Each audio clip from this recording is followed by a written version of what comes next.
Welcome back to Rise of the AI Presidents. I'm Dr. Ethan Novak with the Adaptive Intelligence Group in Palo Alto, California.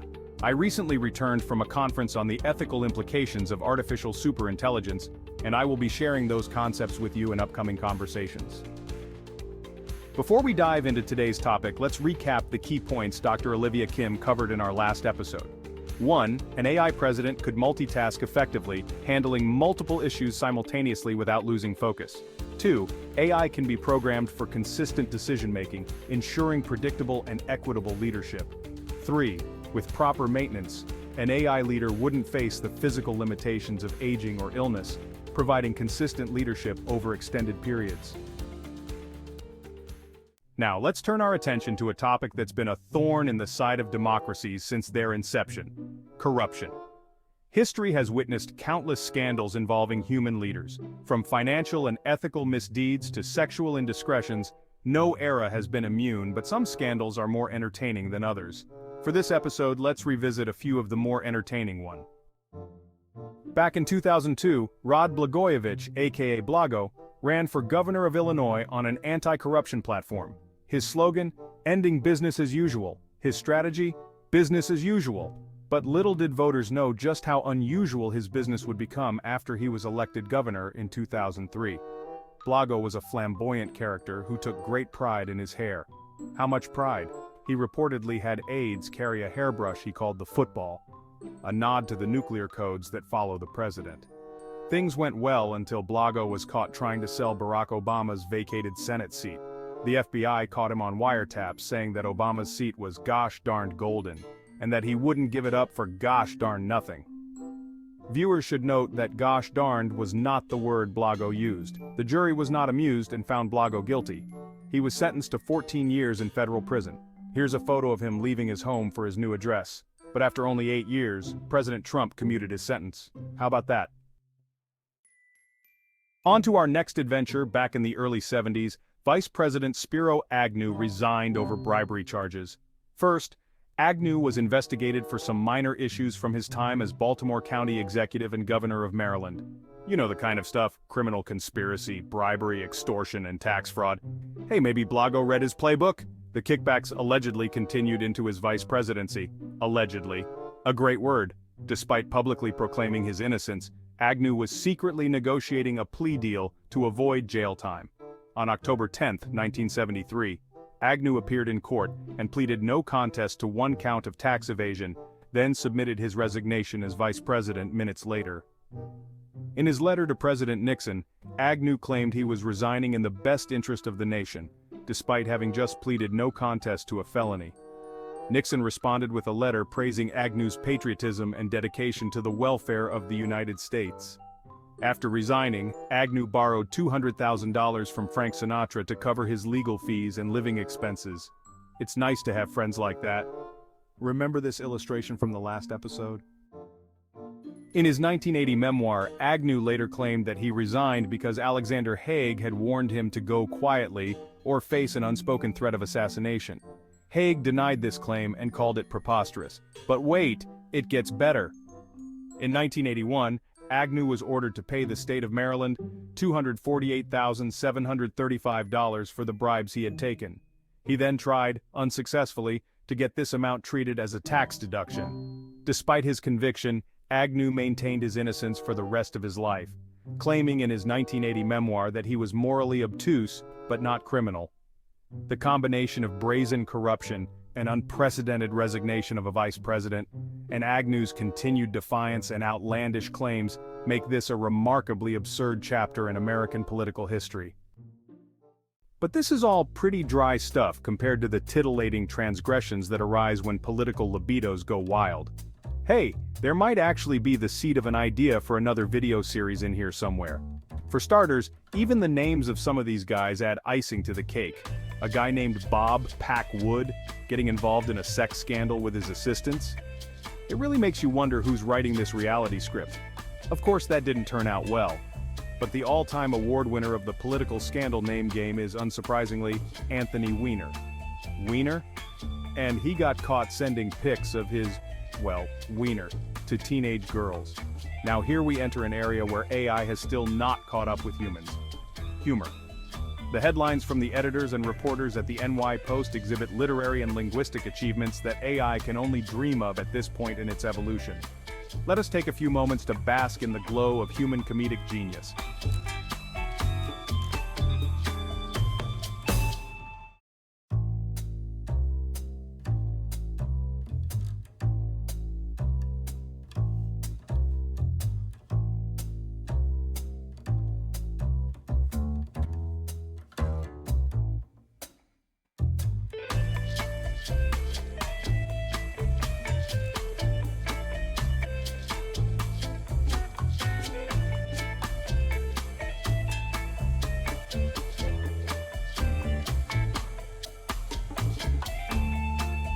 Maybe it's something in that New York water? If so, former New York Governor Eliot Spitzer certainly stayed hydrated.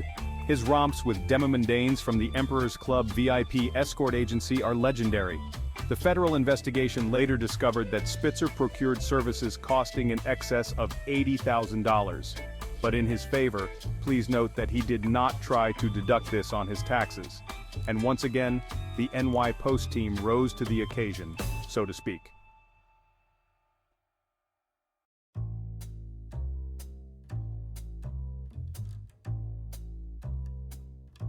Well, the carnal competition has been fierce, but we'd be remiss if we didn't give Bill an honorable mention for the Lewinsky affair that rocked the 90s.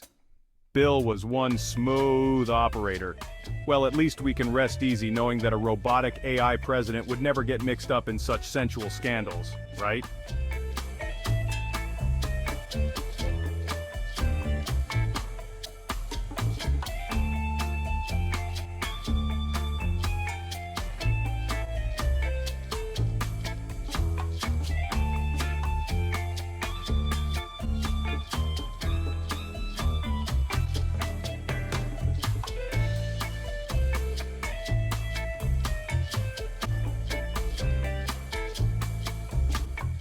Well, perhaps more research will be required, but all this does raise an interesting question.